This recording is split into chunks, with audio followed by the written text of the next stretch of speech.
It's NaLyssa Smith, and I'm sorry, hashtag free her. 10 toes down, hashtag free her.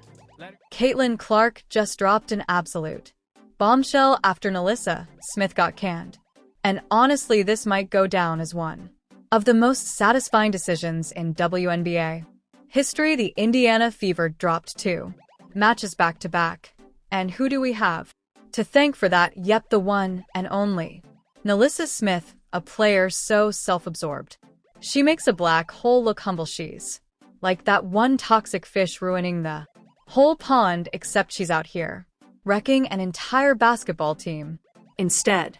You've got one of the laziest defenders. Smith played for herself. No concept of teamwork, no interest in giving the ball to someone more open, and every single time she got possession, she treated it like her golden opportunity to be the solo hero. Pathetic. Her constant me-first antics. Everything was anti-NaLyssa Smith. She was like, we want players that will fit in seamlessly with our core three, which includes Kelsey Mitchell. We want players to fit in seamlessly with the core three. We want players that will play a role and will embrace their role. And we want players that will fit in with the culture. They were like a car crash in slow motion. The Fever's performance took a nosedive thanks to her. And honestly, it's about time someone put a stop to that second quarter. But being able to get in there and go right back to the paint, I think was a real smart move for Christy Sides. Smith is still slow to get up, now making her way back over here to NaLyssa Smith has officially been kicked to the curb by the Indiana Fever, and it was long overdue. What was hyped as a star-studded WNBA career quickly unraveled into a full-blown disaster. Remember the build-up. Smith was the number 2 overall pick in the 2022 WNBA draft, and everyone was in over themselves, calling her the future of the team, a cornerstone player. They said fast forward to abysmal seasons, and it's nothing but shattered expectations and a heap of disappointment. Like every time NaLyssa Smith goes on like an individual run, even if the team's not playing well, DiJonai tweets something positive about NaLyssa, about like, oh, it's great when she gets a chance. And then like, I can't remember what game it was, like she did well. Let's talk about the numbers, shall we? Smith's game nosedived in her 2nd season. And when I say nose dived, I mean it crashed harder than a malfunctioning roller coaster. Her points per game, shooting accuracy, and defensive stats didn't just dip, they collapsed. It's like she suddenly forgot how to play basketball. Want the brutal truth? The Indiana Fever actually had a better defense when she was riding the pine. You read that right? Her absence improved the team. Imagine being so bad at defense that your coach breathed a sigh of relief. When you're on the bench, it's like she couldn't defend a traffic cone, let alone a WNBA level player. But the team wasn't playing well when she was cooking. She got taken off. I think they won the game. And I think, if I'm not mistaken, she quote tweeted DiJonai's tweet being like, it was fun while it lasted. And I'm like, man, like you are statistically. And don't even get me started on the self-centered style of play. While Caitlin Clark was busting her tail to get the team into a winning groove, Smith was busy playing hero ball. Oh, those offensive possessions. It was like watching a one-woman wrecking crew in action, except the only thing getting wrecked was the Fever's chance at a decent game. Selfish drives into double coverage bricks from deep that had no business being taken, even when Clark or other teammates stood wide open, waving like inflatable tuba men in a car dealership. Smith still insisted on forcing up a shot. It was so painful to watch. You'd almost think she was auditioning for a role as the WNBA's most frustrating player. She talked about defense, needing people for defense, and when you can't really talk about the culture when you've got one of the laziest. But wait, it gets even crazier. But here's where it gets ugly. The locker room. The moment Caitlin Clark got poked in the eye during a game was a low point for the whole squad. So what does Smith do? console her show support nope while the rest of the team rallied around her. Smith treated it like open mic, KN, cracking jokes at Clark's expense.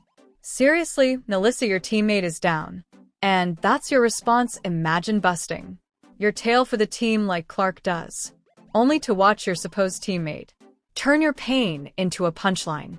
She wants players that can embrace their role. Tonight it wasn't just disrespectful, it was downright pathetic. Clark, who plays her heart out every single game, deserved way better. That little episode wasn't just cringe-worthy, it was betrayal, plain and simple. The trust within the team shattered, and morale hit rock bottom. It sent a message loud and clear. Smith was about Smith, not the team. The morale of the Fever tanked, and I don't blame them. Former head coach Christy Sides deserves a standing ovation for dealing with Smith's drama.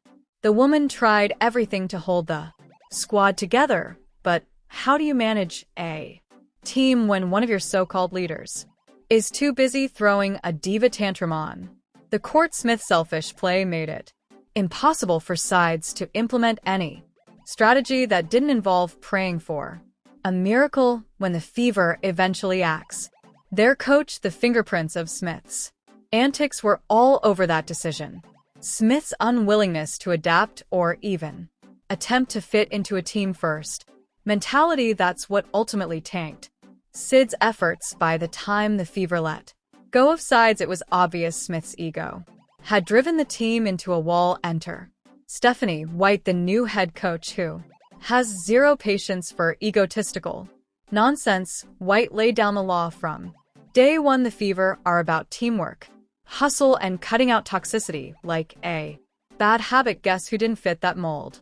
NaLyssa. Smith White is building a team of players who put their egos aside and sacrifice for wins. Smith did the exact opposite. Lazy defense, no team spirit, and a complete disregard for White's vision of winning culture. It's like Smith was determined to prove she was more trouble than she was worth. She wants players that can embrace their roles. White wasn't here to coddle anyone. Her mission: discipline, teamwork, and cutting out toxic distractions. Naturally, Smith didn't fit that vision. Her selfishness clashed so hard with White's culture of unity. It was like watching a wrecking ball collide with a brick wall. White wants players who will sacrifice for the greater good, not divas who think they're God's gift to basketball.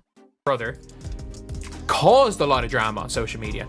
And the problem is, if your family and the people you're going home to have Twitter fingers and you're hearing, you can't get away from it. Like, for all of these other players, they can just delete the Twitter app on their phone and they don't read. Outside the key now, let's address the off-court drama that Smith seemed to treat as her second career. Her family absolutely unhinged. Her relatives turned social media into their personal battleground, launching attacks on anyone and everyone they were, picking fights with fans, trash-talking the Fever's coaching staff, and slinging insults like it was their full-time job. Every time the Fever tried to focus on, actual basketball, Smith's family would ignite yet another social media dumpster fire. The organization must have been in perpetual damage control, constantly putting out these absurdly unnecessary blazes. The endless online warfare poisoned team morale, creating distractions that no professional franchise should ever have to deal with. Her and I have one on the side. It's in Chinese and it says family forever, and it's a family tattoo where I'll get in. My brother had got it first, and I had decided to get it. My parents are gonna get it too, so it's gonna be a tattoo that's like within the family. Here's where Smith really dug her own grave. She knew her family's social media circus was wrecking her reputation, but did she do anything about it? Nope. Boundaries non-existent. She stayed tied to her Twitter happy relatives, letting them turn her career into a punchline. Her teammates lost all respect for her. Watching the never-ending chaos unfold, it became painfully obvious Smith couldn't or wouldn't stand up to her family's toxicity, and in a world where professional accountability matters, that's a colossal red flag. She didn't just damage her own image, she trashed. The team's chemistry, too. Kelsey Mitchell, Caitlin Clark, and Aaliyah Boston is the opposite of what NaLyssa Smith is. Like, NaLyssa Smith is not a player that can fit in. She has to fit out. Like, she has to be one of the first 2 or 3. Like, she doesn't have to be a number 1 option, but, like, she can't be. Let's contrast that hot mess with the rising star of Caitlin Clark, while Smith was tanking both on and off the court. Clark was out here rewriting history. This woman isn't just good, she's a game changer, the all-time leading scorer in college basketball, and now the Fever's clutch performer. Clark's got the stats, the skills, and most importantly, the selflessness that makes everyone around her better. We're talking about a player who puts up 30+ points in must-win games and somehow does it without hogging the spotlight. Clark elevates her team with every play, every pass, every possession. Kelsey Mitchell. Like, that's a given. If there is a Satu trade, then NaLyssa Smith is going to be. Can't be. Clark distributed the ball, setting her teammates up for success, while Smith was out there playing solo ball, contested fadeaways, idiotic drives straight into defenders, and shots that had no business being taken. It was as if Smith was running a one-woman highlight reel, even when her teammates were practically waving neon signs begging for the ball.